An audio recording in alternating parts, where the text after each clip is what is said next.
Hey everyone, I'm Eileen for readingandwritingtips.com.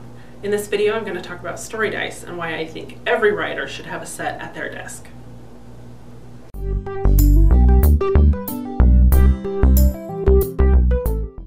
So story dice, you may or may not have heard of these. They are actual physical dice that have pictures on them. I've seen sets that have words on them. I find the pictures to be more useful, so if you're looking for a set, you'll probably want to get the ones that have pictures. It's a little more vague, and so it allows you to think of what you want instead of a specific word. There's also virtual story dice, and I'll talk about that in just a minute, and the apps that I recommend for that.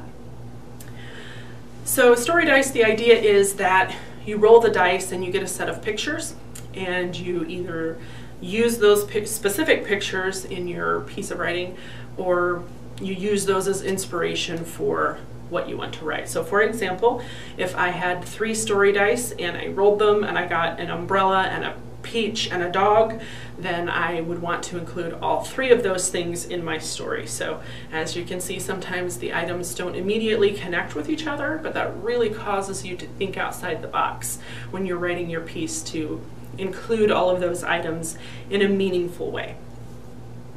So story dice can be purchased at local stores. I've seen them at Walmart, I've seen them at Target. You can buy them online as well. They're fairly inexpensive, usually under $10 for a set of 10 or so. So they're really reasonable for anybody to purchase and use. They're small. Most sets come in some kind of little carrying pouch, or you can easily just put them in a Ziploc bag or something. You can carry them with you anywhere. They're small. I wouldn't recommend having them in your pocket when you sit down, because that's uncomfortable. I speak from experience.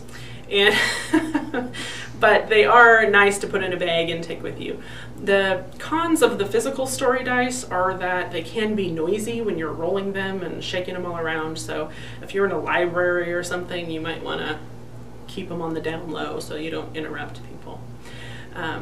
As I mentioned before, there are virtual story dice, which are pretty awesome, and I use an app on my iPad called Story Dice, and it allows you to select how many dice you want. I have mine set at 3, and you can roll it with or without sound, with or without animation, so I can use it anywhere I want without disturbing people. It was cheap.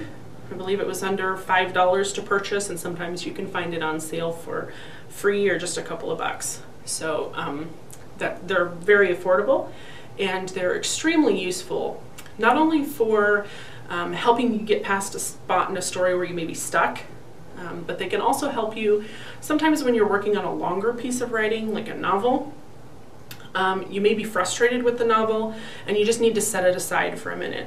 So using story dice can help you complete a short piece of writing and just kind of cleanse your palette from your novel so that you can get back to it with a fresh set of eyes. So that's typically what I use it for. I do a lot of flash fiction and short stories, and so when I write those in between my novels, it's extremely helpful to get me motivated and get some fresh ideas going.